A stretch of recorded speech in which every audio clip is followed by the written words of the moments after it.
Life, it's just one big statistic. So this is my 1000th video on YouTube. I uploaded my first video, Harry Potter, Philosopher's Stone, PS1 walkthrough part 1 on 12th of December 2008. Absolutely yonks ago now.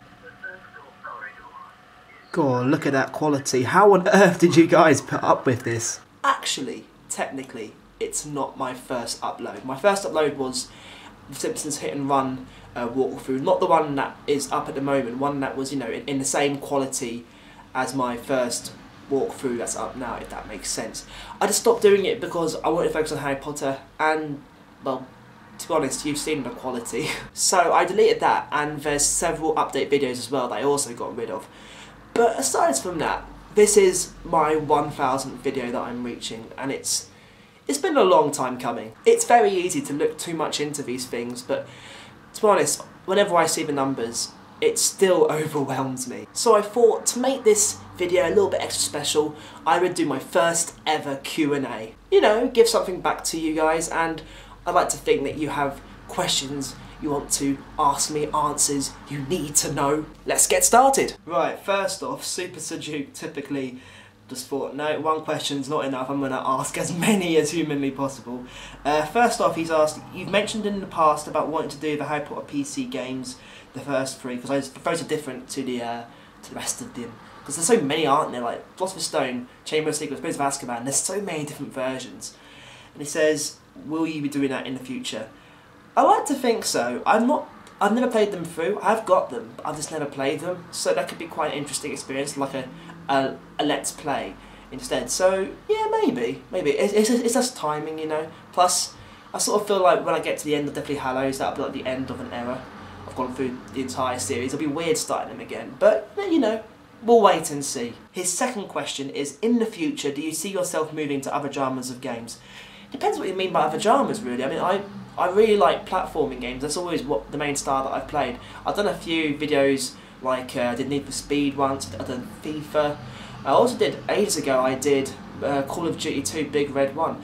And actually I've been playing a lot of Medal of Honor Frontline recently, which is my favourite first-person shooter of all time. I think it's just perfect. So, you know, maybe I'll do that next. Or soon. Number 3, is there a chance you'll return to Skyrim and continue with Snazzy Paws? Yeah, I don't know. I mean, Skyrim, the thing about Skyrim is that there's a lot to do. It's really daunting. It's a little bit scary in that sense. You know, you can't walk through it, I don't think, or at least I can't, because I've never played it through properly, and that's what daunts me, is the fact that, you know, if I start it, I've got to commit to it, and good Lord knows how long I'd be playing the game for. So it's one of those sort of games that I think I want to enjoy in my own time. So maybe, but I think I'm going to let Skyrim go for now, unless you guys really want to see it. If you want to see it, let me know in the comments, but otherwise, I think I'll lay it to rest for now. And his final question is, what do you see yourself doing when you finish your English degree? Radio, journalism, YouTube is a full-time job. Oh, this is something that I ask myself every day at the moment. Ultimately, I'd love to go into radio, journalism or YouTube. Either of those three would be fantastic. It's really hard choosing one just to focus on at the moment. YouTube, you know, is great, but you know, there's no certainty with it. Although, to be honest with you, there's not much certainty with radio or journalism either. I'm just going to give it my best shot over the next couple of years.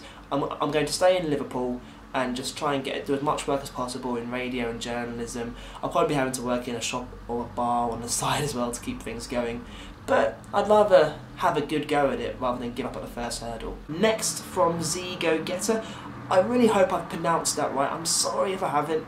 They've asked, will you be doing any anime games? Well, actually, I've just started playing, I think it's Ni no Kuni, which is absolutely incredible. So maybe I'll do like a blind walkthrough of that, or you know, let's play, because that is a really, really good game. Like I got that, it was quite cheap actually. I got it for Christmas, and oh, it's beautiful. Really good role-playing game. So maybe that. If you'd like to see some more of that as well, you know, comments as per usual. Nick B. Leavitt has asked me, when I search ZeppelinG1993 on PlayStation.com for public trophies, I find the count to be inaccurate. Have you been using a different PSN? No. I don't understand this question very well. I mean, I'm definitely all my trophies seem up to date. I'm on PSN. Oh, that's the thing. I log into it. Well, I said, do I? Actually, no. I haven't logged into PSN for a while now. But I still get the trophies whenever I play through the games. So I've no idea why that's going weird. So I don't get that involved in the online PS3 stuff that much. I haven't got enough time as it is. Both the Mindscraft and Jamie Gallagher have asked what's my favourite Harry Potter game, book and movie. I've been asked this so much over the years, but it's a decent question. Book-wise, I would probably have to go for Goblet of Fire. I don't know what's about it. I think it's just because it's the first massive, huge, humongous book, and it was one of the first ones that when I first started reading Harry Potter, it's because I saw Goblet of Fire in my local bookshop, and I was like, oh, I really want to read that. And then of course I had to go and get the first three to you know, catch up. And I don't know, I just really think it's one of those sort of, you know, the turning point, as it were, because that's when you know who comes back, and so it's very much like everything suddenly becomes focused towards sorting it out, as it were. And yeah, I think, you know, but there's a really good, interesting story arcs there. You know, the whole Ron and Hermione thing starts to develop. Harry and Ron go through, you know, this huge sort of period of hostility, and when they sort it out as well, I think, yeah, that's probably my favourite book. It's probably my favourite film as well. I think that's the whole story is the best one. Either that or Prisoner of Azkaban. I think those are two of my favourite films. And my favourite game, probably have to, oh, this is hard, it's hard actually. I really like Order of the Phoenix, and Prisoner of Azkaban, and Philosopher's Stone on the PS1. I'm probably going to have to go for Harry Potter and Philosopher's Stone on the PS1 for nostalgia reason more than anything else. It was just amazing to play that, even though it really is, it's probably not the best game in the series, but it's still my favourite just for nostalgia. So that's sorted now, once and for all. Sean Igo wants to know what my top 3 favourite games are. Top 3 favourite games. Oh, flipper-dee-doo-dah. I'm going to have to go for Spyro Dragon as number 1, then Jak and Daxter, The Precursor Legacy, for number 2, and then Harry Potter, Philosopher's Stone, PS1, number 3. Sean has also asked what my favourite band is after Led Zeppelin. This is something I get asked a lot because I do bits and bobs in music journalism, and everyone's like, oh, so what's your favourite band then? It's really tough. Anyway, my favourite band, I probably have to go for Oasis, the Britpop legends. I just think they're fantastic. I was really excited as well recently when they like made this like, oh, we've got a big announcement, listen in and find out, and it just turned out to be an album reissue. It was like, oh, come on, put your differences aside and get back together already. Everyone else wants it, why can't you too? Walking Dead fan 15, I wonder what show they like. They have asked, will you do a walkthrough of more LEGO games like Star Wars, Pirates of the Caribbean or Indiana Jones? I've never actually played Pirates of the Caribbean or Indiana Jones. I always mean to, but it just passed me by. But I have played LEGO Star Wars and I really, really like them. So yeah, once LEGO Harry Potter's done, I might go back and do either 1 and 2 or the complete saga. Yeah, it makes sense to do the complete saga, really. So yeah, I will do more LEGO games. Trust in me on that one. Joe Litterick and Neck for Live 111 have also asked what my favourite game is, and oh yeah, Spyro the Dragon. It's one of those ones that I got when, I think it was just after I'd got a PS1, and I was I must have been about 5, and I just fell in love with the game. It was like the third game I got, and I spent hours and hours just getting home from like school and just playing it through, and it's one of those games that I kept going back to as well. Like the first time I played it, I made it as far as Magic Crafters before I gave up. Went back to it, got to the end, you know, each time I played it I'd get a few more dragons, a few more gems, a few more dragon eggs. So yeah, I think it's one of those games that, for me as well, whenever I play it, I still get excited about playing it, even though I always know where everything is. Neck for Live 111, is it Neck for Live or Neck for Live? Oh no, Neck for Live, that sounds more like it. Neck for Live 111 is asked, what is the worst game I've ever played? Oh, it's a tough one. I never really remember like the bad games, for obvious reasons. I did remember once, I went round my grandmother's house, and for some reason she'd got The Cat in the Hat, which was like the movie game. It was based on the movie that came out recently, which is also terrible. And I started playing a game and it was really chunky in a really bad way, and it's really, it all felt like a massive mess. Like, everything that could work just went horribly wrong. Sorry any Dr. Seuss fans out there, I absolutely love the original story, but the game and the movie, in my opinion, bleh. Aidan Spinks has asked, is uni worth it? Uni, I definitely think is worth it. You learn so much about yourself, and just having the freedom and the independence to do what you want. I know it sounds really cliche and cheesy, but it is true. I've got plenty of friends who came here, like, just doing a course, not really sure what they're planning to do after uni, but the things they've done at uni as well just complement themselves as a person, and it helps them to develop themselves and, you know, sort of to figure out what they want to do. I mean, I came here just doing English, and I had a few ideas about what I wanted to do after uni, and there's so much that I've done in these last 3 years that I would never have done if I'd stayed back home and tried getting work there. Uni is what you make of it. You can go and do the course and just stay in, or go out, and also as well, if you go to like a city like I am, you can go and experience all sorts of new things that you never knew about. So, in a word, yes. Go to uni, live and be free. Elizabeth Coates has asked, have you ever considered combining your interest in video games with your radio presenting work?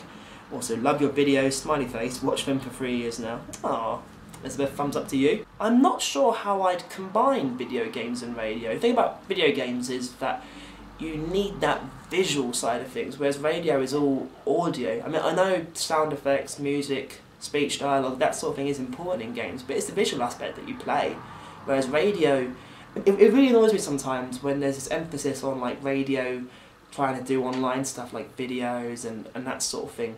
I personally don't think, I don't know, maybe I could review games in like on the radio, but I don't know, I love radio for the music, I think, more than anything. But it's nice having YouTube just to do the gaming side of things.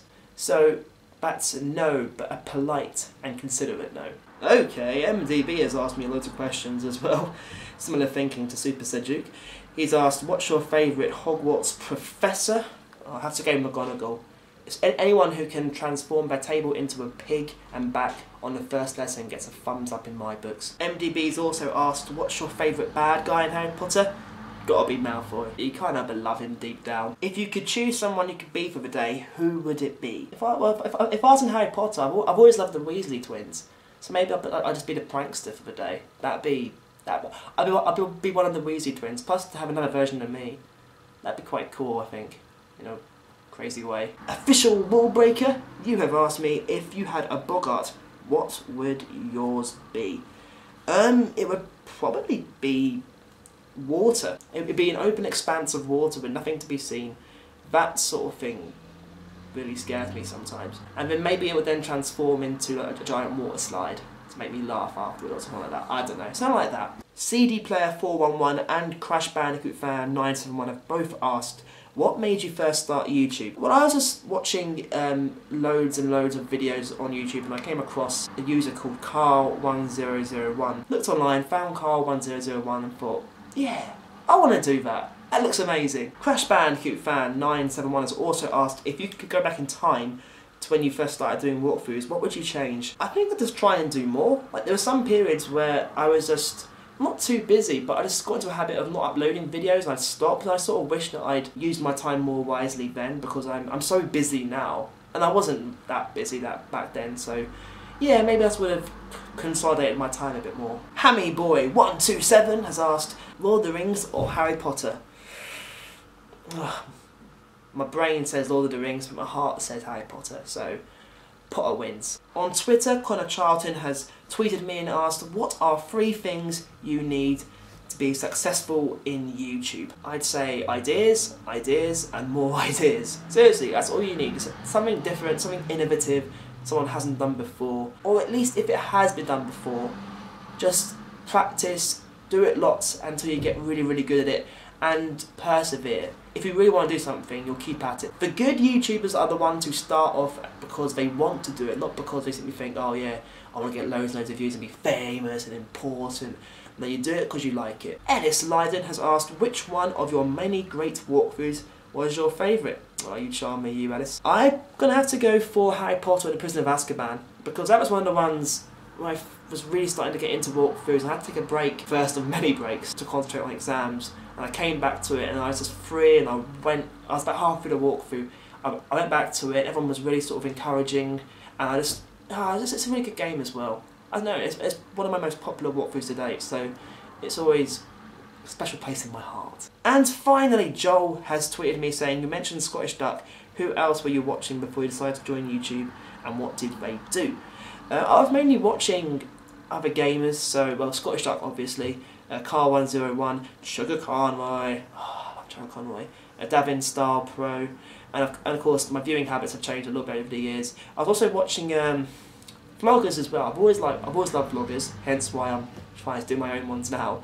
I was watching like Charlie's So Cool Like, Amazing Phil, Dad's Not On Fire, so you know, that sort of thing, gaming and vlogs. And that's it. Thanks so much for your questions. It really was interesting to see what you guys want to find out about me. I hope you found this informative, and I'll see you soon. If you enjoyed this video, please click subscribe. It would really mean a lot to me. It does wonders for helping the channel. And if you enjoyed this Q&A, would like to see another one soon, then post a comment, let me know.